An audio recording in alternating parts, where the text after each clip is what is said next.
Welcome to It's FightingStupid.blogspot.com. It's RT here with your Ultimate Fight Night 25 predictions. I'm going to do 7 fights. We're going to start at the bottom of the card with Matt Riddle versus Lance Benoist.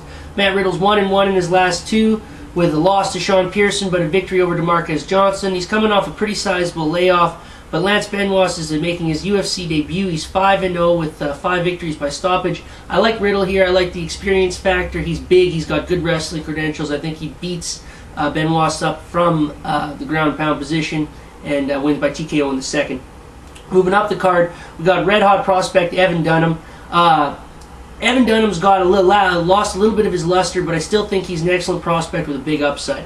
He's lost 2 in a row. That includes a tough stoppage loss to Melvin Gillard and then a bullshit decision loss to Sean Shirk, so I wouldn't hold that too close against him. Previous to that, he was 11-0 with victories over Tyson Griffin, and he looked impressive in all of his fights. I like him here against Shamar Baily. Shamar Baily was on the Tough 13 season, though he lost in the quarterfinals.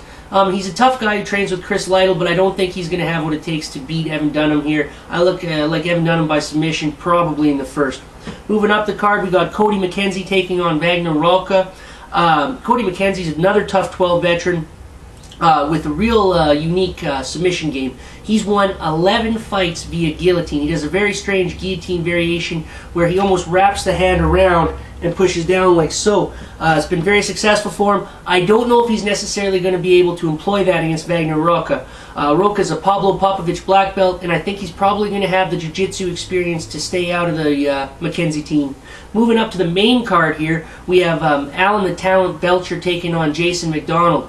Alan the Talent Belcher is from Mississippi. He's going to have a sizable contingent of fans there at the Ultimate Fight Night show. I'm surprised he's not the co-main event of the evening.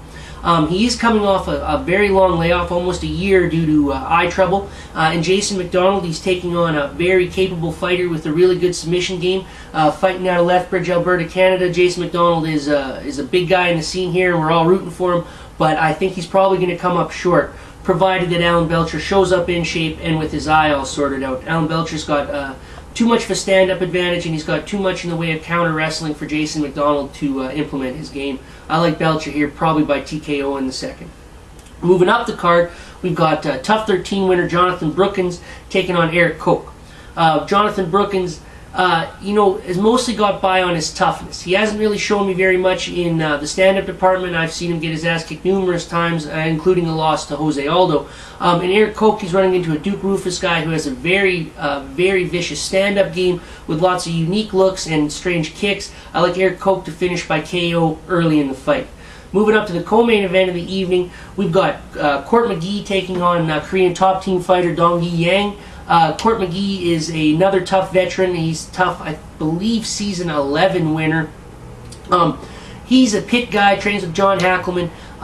Doesn't really have too much outside of high school wrestling credentials. Hasn't really shown much in the way of a good stand-up game or submission game. I don't really expect big things out of this guy. His opponent is sort of in the same boat. He hasn't really shown anything too impressive other than good power in his hands.